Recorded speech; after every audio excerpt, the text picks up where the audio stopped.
Hello everyone. One Piece chapter 980 is out. If you haven't checked it out, I suggest that you do, because I will be spoiling. Um, and without further ado, let's just get right into the chapter. It begins with Lola's and Goti's ill-found love. They found love in a hopeless place, if you'd say larger. So Lola proposes to Goti, asks him to marry him. And of course, Gucci doesn't look like the sort of guy who gets hit on a lot. So I'm almost sure, most certainly, he will say yes, considering that Lola looks like Beige's wife, who's his boss, and he's already learned to love that thing. uh, anyway, so let's get right into the chapter. It continues from the previous chapter where we left off Luffy having a bottle of Shiruko being dumped on him, and he was just shocked and appalled at how wasteful these guys were. So it begins right from there, and they are arguing amongst themselves, saying how Oshiruko ain't even fit for eating, that it should be used as a hat. Even one crew member goes as far as suggesting a food fight. Oof. This whole time, Luffy keeps listens to them, and he sees how they are wasteful with his food, remembering how Otama, not Otama, how Tama, how grateful she was for just a little bowl of Fushiruko, saying it was the best time of her life, it was the best birthday she'd ever had, just for that little bowl of Fushiruko, and here guys wasting it. So, uh, uh, understandably so, Luffy gets really pissed, blows up his hand, and proceeds to demolish this guy's head. I mean, oof, this guy, his head is left looking like a pancake. Kind of reminds me of Opera from Big Mom's crew. So Luffy just demolishes this group of guys with this elephant gun. Of course, it's a really wild and loud attack. So as expected, everyone noticed it. So everyone turns. You see Queen also just looking over from on top of the platform where he's at, and we know Kaido's army or Kaido's crew basically resemble how Kaido himself operates. And these guys are all warmongers. Kaido's a warmonger. He loves war. He loves fighting. He loves the strength, and his crew. It's all built centered around that. Now we see all the other guys probably getting drunk off their asses. They still haven't figured out that it's Luffy who's caused the commotion. So they're like, fight, fight, yeah, I'll mess him up. Oh, you just know how this scene goes. Eh? So they're all chanting and cheering on, looking forward for the fight, of course. And so we cut off to Kid's group, which had run off ahead, which is very ironic.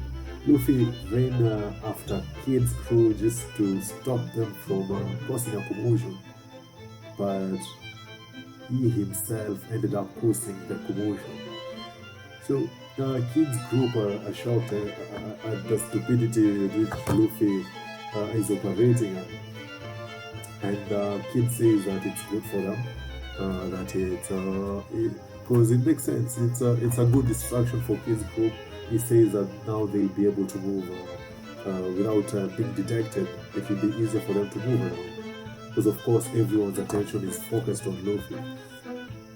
But just as he was standing to leave, we hear a shing, and the whole building gets sliced in half. We see people sliding and tipping over together with the building. Then guess who appears? Zoro appears, and he appears scolding Luffy, talking about how he had a commotion and just walked straight in that direction, which is a feat. Knowing Zoro, how we saw him in this lobby where Nami basically directed them to the stairs, which was right in front of them, and they still went the other way. So for Zoro to just walk in a straight line, straight to where Luffy is, it's a feat in itself. He appears and scolds Luffy at the noise he's made, and makes such an ironic and funny comment saying, why can't he just behave and infiltrate the group like a normal person? Which is really hilarious considering what he just did. His actions were much more noisy than what Luffy did. He sliced off a whole building in half. It went crashing down. That's noise that must have been heard of miles. And Luffy explains to him that the guys were wasting Oshiruko and then spilled it on the ground, and immediately Zoro agrees with him. As always, Zoro is almost always on the same wavelength with Luffy. And he says, well then, they gotta get sliced, they gotta be cut up for wasting Oshiruko. And everyone is shocked, they don't get it. They're like, why the fuck are they getting triggered by Oshiruko? Why is it so fucking important? And it's really funny to see kids' reaction. These faces are priceless. The faces we've got in one who's starting from Queen's reaction to Big Mom's entrance, and all the consequent happenings in Udon. They were hilarious. On to Robin and Usopp. The Straw Hats had been discovered and they had to pass off as some other people. They used the same face they used when they saw Luffy in the newspaper after getting arrested. Well, Takaido's beatdown, that is. Then we see the Beast Pirates starting to realize that Luffy and Zoro aren't part of them. Because of course, these guys are, Zoro is speaking to Luffy from far off in the distance. He's not exactly communicating through a code or anything. He's just stating it right there in front of everyone. So, Apu is the first to figure it out that it's Luffy, and according to his sources, he knew he was imprisoned in the Udon. So he proceeds to contact Queen and informs him of the breakout, the jailbreak, because Udon is Queen's staff. Now, in the official, it's Apu asks Queen what they get as a reward for taking down the Straw Hats. And then Queen proceeds to reveal that he plans to eliminate one of the Tobikoku. Oh my. We are fully in the Wano arc now. I know that in the previous chapters, it seemed was who asked if Queen were to die, who would step up to the position. So it's him who brought it up. We know both he and Sasaki, and as was later revealed, all of the Tobiroko, they are interested in that seat, but Queen specifically, it's who's who brought it up. So it's safe to assume it's him who he means, because it wouldn't be Drake or Page One, because when Queen sent them out to do his bidding when Sanji was in the town with the sober shop, it's Queen who sent Drake and Page One there, and they did go without any objections. So unless they figured out who Drake really is, because we know he's just an undercover marine, but that's very doubtful. That's very doubtful. So he tells, he announces to them that the prize for taking down Luffy and Zoro would be a spot at the newly vacant Tobihopo seat. Then we turn to some of the headliners that were introduced. These are the top gifters, and they look, they're motivated. They look really interested in that prize, and some of them just even say they want it for themselves. And it's very interesting to just see how realistic it is in that some of the I think these are pleasures or probably waiters saying that those who don't have the smile fruits wouldn't have a hope of being a Tobihopo if you aren't at least a gifter. So Zoro and Luffy are running, trying to get away from all these gifters who are really, they're not nothing. They're not a walk in the park that you can just mark by and pass through. But then we see Apu playing his musical instrument, body parts, the piano teeth, the drum chest, and everything, and the guitar hand. Then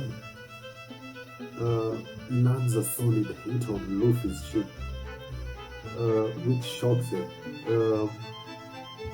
Luffy didn't see it coming at all.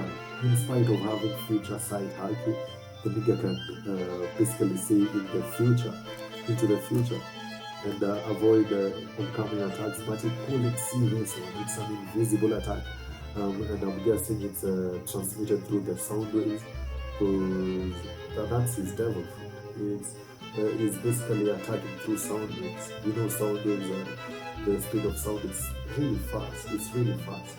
And as soon as you hear that sound, the boom or the string, the piano, as soon as you've heard it, it's already reached you.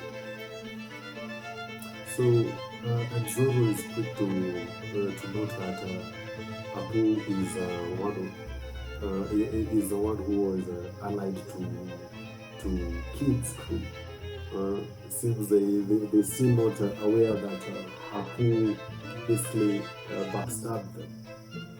And then Apu launches another attack, which slashes Zoro right in the chest, almost exactly where Mihawk slashed him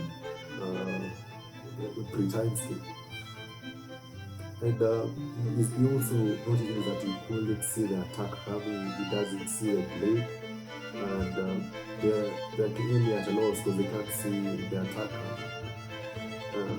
Even after Zoro told Luffy that there's an attack coming, which Luffy says, I know, meaning he was expecting it. But Apu still attacks, and it blows up Luffy, literally knocks him out. Straight up knocked out. And Queen is all obsessing, talking about how that is too quick. Is that all they got? Is kind of making fun of them, enjoying he calls it the golden Kagura. I'm guessing it's not exactly what's going on right now, but it's something that's to come later. But he's enjoying himself watching the Straw Hats, Luffy and Zoro getting damaged from Apu, and it's frankly very comforting. If you say someone that's challenging you, being beaten down by someone that's weaker than you, that's some motivation right there.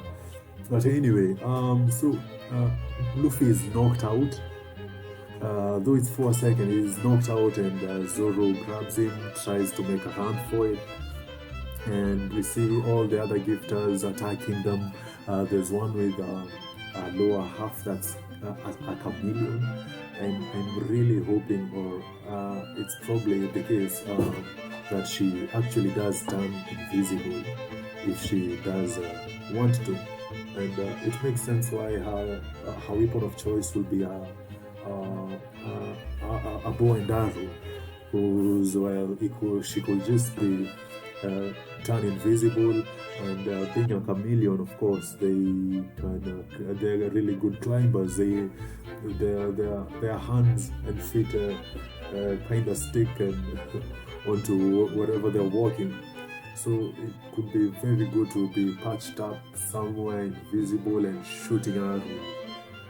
Well, Zoro, of course, his observation haki is on point. He deflects them, and then you see another guy with a wolf in his belly, or his maybe that's his whole bottom half is a wolf, but we just see the wolf's head, and that's when Luffy comes back to his senses, stretches his head, and takes a big bite on on an alligator, a fucking alligator. Alligators, I'm gonna assume they're the same as crocodiles, which are famed for the power with which they shut their jaws. So for Luffy to actually open his mouth wider than a crocodile or alligator's mouth in this case and bite it, that's some real funny scenes right there. Then Luffy now is back in the game, and Zoro is kind of concerned because they've taken too much. Okay, it's not too much damage, but it's damage that's bad enough considering they just starting out. This is a boo. It's not even a Tobiroko, neither is he an all-star or a number. It might be a number because, well, he came back with them, but we don't know about that. So they haven't even reached to Jack, not even to mention Queen and the King and Kaido himself. And we know Big Mom is there and her kids. So it's gonna be a really big battle, and they're already getting so much damage in the beginning. So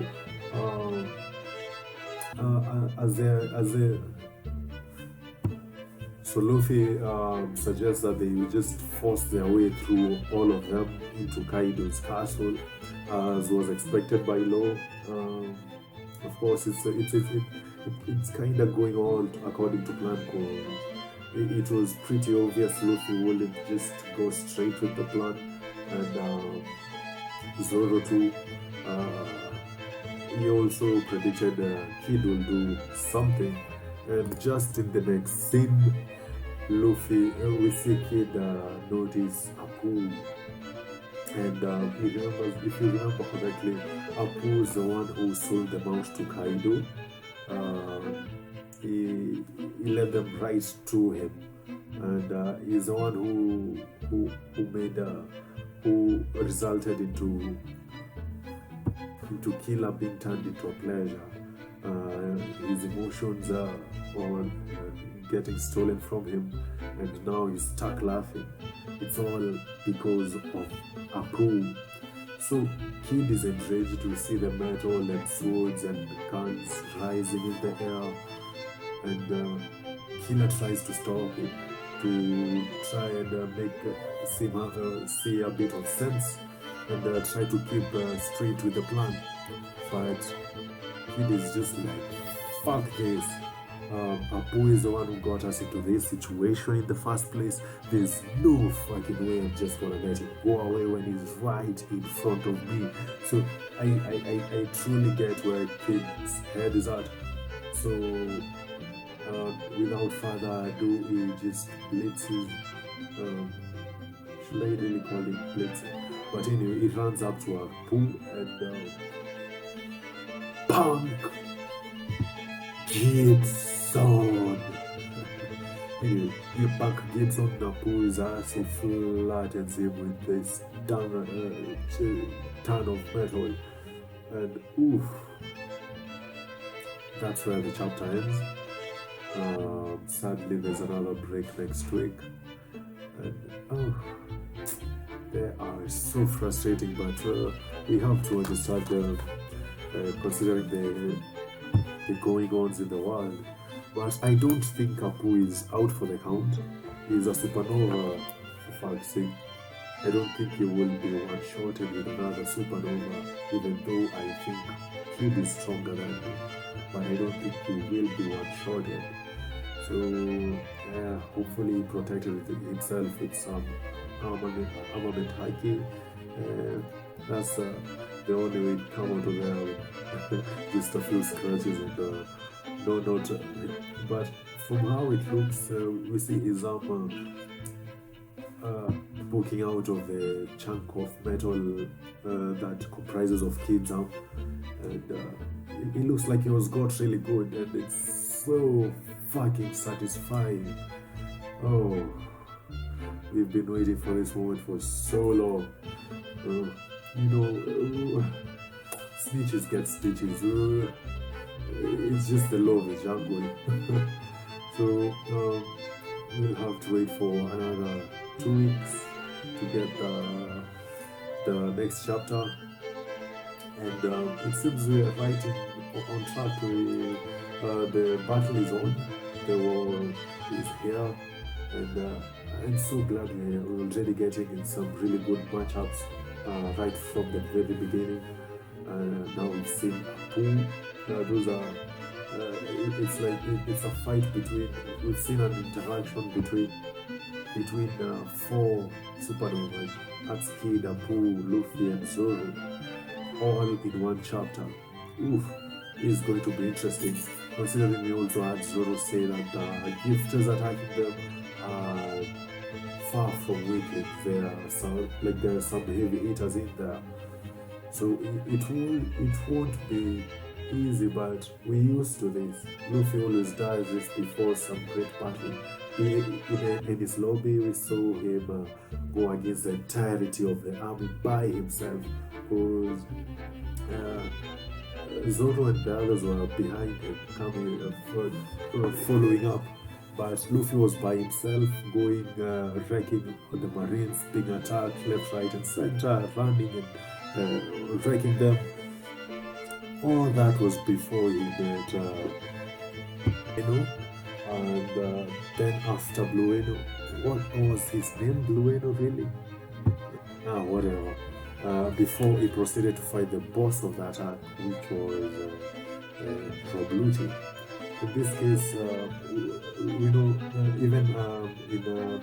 in the Whole Cake Island, Luffy fought the entirety of the enraged army after fighting Sanji. Then, before fighting Katakuri, he had accumulated a lot of damage already, and he still fought Katakuri for 12 hours and came out on top. So we know Luffy he has endurance beyond any we've seen in the series. So it's expected that he's gotten some damage already, and that's far from the last damage he's going to get in this chapter in this war before he gets to Kaido. Those headliner gifters might turn out to be some really troublesome opponents. Then there's the Tobiropo, and there's the Ambers, and there's the All-Stars. Lord, this is gonna be hectic as fuck. But anyway, let's wait for the next chapter. See you in the next one. Please, if you enjoyed my video, make sure you subscribe and hit that notification bell. We'll see you next time, and I'm out.